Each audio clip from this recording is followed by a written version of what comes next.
Imagine waking from a dream so vivid, so alive, that you could no longer tell if you were yourself or something else entirely. This is the story of Zhuangzi and the butterfly. The philosopher Zhuangzi was a man who walked through the world with a quiet smile, his eyes always catching the hidden threads that bound heaven and earth, wind and whisper. He found wisdom not only in dusty scrolls, but in the crooked branch of a tree, the effortless path of a river, the languid arc of a bird's flight. He loved the question of things more than the answer, savoring the mystery like fine tea. One afternoon, the world was drenched in golden honey light. Cicadas thrummed their drowsy chorus, and the air was thick with the perfume of magnolia blossoms. Zhuangzi, weary from a morning of contemplation, lay down in the shade of a great ancient mulberry tree. The cool earth and the scent of blossoms wrapped around him like a gentle quilt. Behind his closed eyelids, the sun's warmth painted his vision red, each beat of his heart a slow and steady drum in the silence. As sleep drew him deeper, his thoughts did not fade. They lifted, grew lighter, like lanterns floating upward. The weight of his body, the boundary of his skin, the very sense of being Zhuangzi began to feel less like truth and more like a faint, dissolving memory. A delicious sensation bloomed in his chest, a lightness beyond words, a promise of becoming. And then, he was no longer feeling it. He was it. He was no longer a man. He was sunlight and air, a pulse of pure joy given form. His body was delicate silk, his wings painted with colors more intricate than any calligraphy, veined with threads of living light. He was a butterfly. There was no shock in the revelation. Of course he was a butterfly. Had he ever been anything else? He pushed with his perfect new wings and rose into the air. The world exploded into a kaleidoscope of sensation. Nectar called to him from flowers he had never noticed. A dewdrop glimmered with the breadth of the universe.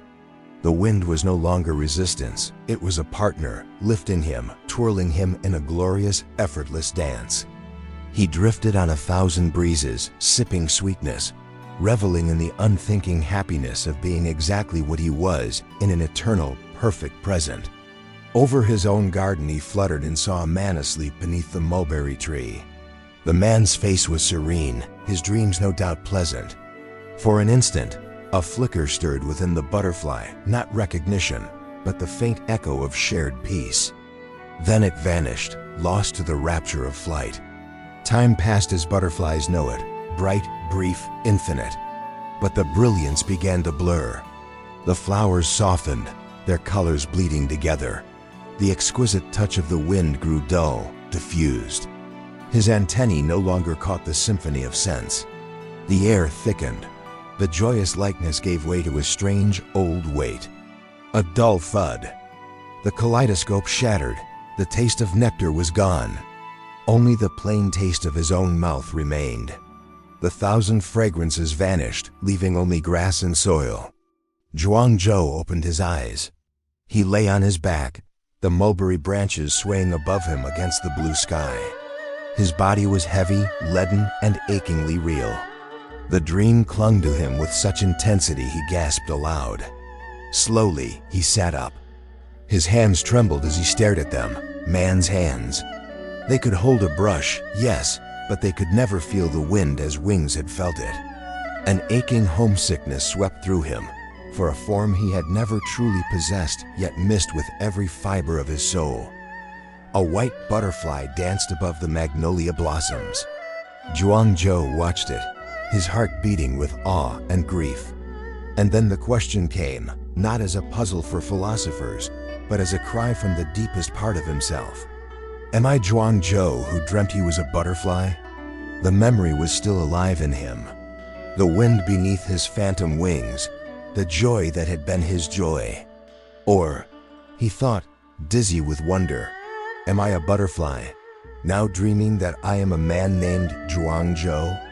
Perhaps his entire life, his books, his garden, even this heavy body was nothing but a dream woven by a tiny creature curled inside a blossom. The ground beneath him no longer felt solid. The sky no longer felt distant. The boundary between man and butterfly, between waking and dreaming, between reality and illusion had dissolved completely. A slow smile spread across his face, not confusion, but liberation. Certainty itself melted away like morning mist. In its place rose a deep and humble awe before the vast mystery of existence. He rose and walked back to his house, but he walked differently now. Each step carried the awareness that all things might be dream, and because of that, all things were sacred. He had learned the greatest wisdom, that the self is not a fortress, but a flowing river. That identity is a veil to be held lightly, and that the truest way to live is not with answers clenched tight, but with the wonder of a butterfly or a man blessed to glimpse the infinite doubt at the heart of all things. Moral: true wisdom lies not in claiming to know the boundaries of reality and self, but in embracing the mystery. Our certainty is a cage. Wonder is the key that sets the soul free to dance on the wind between worlds. In the end, the boundary between man and butterfly dissolved, and all that remained was wonder. If this tale stirred something in you, let it be known, and we'll return to more stories that hover between waking and dream.